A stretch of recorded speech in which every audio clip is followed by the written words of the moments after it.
আসসালামু আলাইকুম রহমতুল্লাহ। আজকে একদম সহজে, খুবই সহজে আমরা বীজ ডিম চিনব। বীজ ডিম চিনলে কিন্তু আমাদের অনেক লাভ আছে।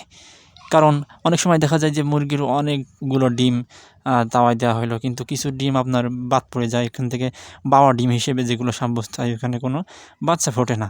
তাহলে আপনি যদি বীজ ডিমগুলো যদি চিনে যদি দিতে পারেন, তাহলে আপনার জন্য অনেক ভালো। 100% ইনশাআল্লাহ প্রত্যেকটা ডিমের বাচ্চা ফুটবে। তাহলে চলুন আর কথা না বাড়িয়ে একদম সরাসরি আমরা বীজ ডিম চিনে আসি। বীজ ডিম চেনার জন্য প্রথমে আপনার একটি লাইট লাগবে। লাইটের সামনে ডিমটি ধরতে হবে। ধরলে আপনার কাছে একদম স্পষ্ট হয়ে যাবে, একদম স্পষ্ট হয়ে যাবে। আপনারা লক্ষ্য করছেন যে আমি লাইটের সামনে ডিমটি ধরলাম। দেখেন আপনারা ডিমের উপরে ওই যে দেখেন আঙুল দিয়ে আমি টিপ মারলাম, ওইখানে দেখেন একটা ছায়া ছায়া ভাব রয়েছে। ছায়া ছায়া যে ভাবটা রয়েছে না, এই ভাবটা হলো এই ভাবটাই হলো আপনার যে এটা বীজ ডিম, এটাই হলো এর প্রমাণ। কারণ ওই যে ওইখানে এটা হলো মরগের সেই বীজ, এটা হলো গোল হয়ে এক জায়গায় থাকে। তারপরে দেখেন আরেকটি ডিম আমি নিলাম, এটাও আপনাদেরকে দেখানোর চেষ্টা করতেছি। আপনারা খুব ভালো করে দেখেন, খুব তীক্ষ্ণ নজরে দেখবেন আপনারা, তাহলে ইনশাল্লাহ আশা করা যায় বুঝতে পারবেন। ওই যে ওইখানটাতে যেহেতু আলোটা একটু আপ ডাউন করতেছে, এই জন্য একটু সমস্যা হচ্ছে। তারপরে আপনারা খেয়াল করলে দেখতে পাবেন যে ওইখানে কালোর একটা ছাপ রয়েছে, ওটাই হলো মোরগের বীজ। বীজ ডিম চেনার কিন্তু এটাই সবথেকে সহজ পদ্ধতি। আহামরি তেমন কোনো কষ্ট নাই, শুধু লাইটটা জ্বালিয়ে আপনি রাখবেন। যখন দেখবেন যে উপরে একটা ছাপ, অর্থাৎ ডিমের যে কোনো একটা পাশে, সামনের পাশে নাই পিছনের পাশে, অর্থাৎ যেই আপনার ওই যে ডিমের একটা পাশ মোটা থাকে আর একটা পাশ চিকন থাকে মাঝে মাঝে। তো যাই হোক, যে কোনো একটা পাশে, বিশেষ করে মোটা পাশেই সবথেকে বেশিরভাগ এই কালো চিহ্ন বা মরগের যে বীজ, ওইটা এই মোটা পাশেই থাকে। চিকন পাশ থেকে আপনি লাইট মারবেন, লাইট মেরে দেখতে পাবেন যে উপরে সেই ছায়া ছায়া ভাবটা ফুটে উঠছে। তাহলে বুঝতে পারবেন যে এটি হলো বীজ ডিম।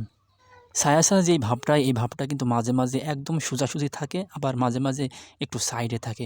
যাই হোক, মূল বিষয় হলো ছায়া ভাবটা থাকলেই হলো, যেখানেই থাকুক না কেন।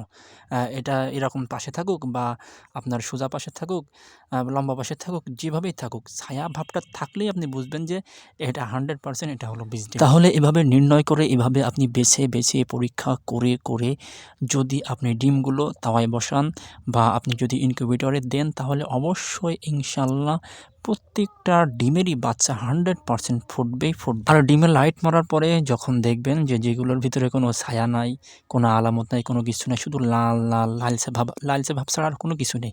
যেরকম আপনাদেরকে এইটা এখানেও যেরকম দেখাচ্ছি যে এই যে এখানে ছায়া রয়েছে, কিন্তু যেখানে ছায়ার আশেপাশে যেরকম দেখছেন যে ডিমের ওই ছায়াটুকু বাদে অন্যান্য জায়গায় যেরকম লাল একটা ভাব রয়েছে, যদি বীজ ডিম যদি না হয়, তাহলে কি হবে? সব জায়গায় লালচে ভাব থাকবে।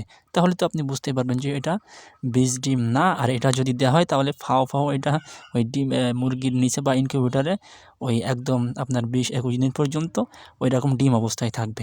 কোনো প্রতিক্রিয়া ওখানে সৃষ্টি হবে না, বাচ্চা ফুটবে না। তো এইভাবে চিনে চিনে ইনশাল্লাহ আপনারা করবেন, আশা করি ভালো রেজাল্ট পাবেন। আর সবথেকে বড় কথা হলো, অনেকে আবার বীজ ডিম কেনার জন্য বিভিন্ন দোকানে যায়, আর দোকানদার কী করে, তাদের থেকে যদি ডিমের দাম যদি যে সমস্ত ডিম খাওয়া হয় মুরগির, ওই ডিমের দাম যদি আপনার 15 টাকা হয়, তাহলে বীজ ডিম ওরা যেহেতু এরকম বাছাই করেছে, বাছাই করা তো একদমই সহজ, এই সহজ একটা পদ্ধতি অবলম্বন করেছে, কিন্তু এর কারণে কিন্তু তারা আপনার থেকে 5 টাকা বেশি নেবে, 20 টাকা নেবে।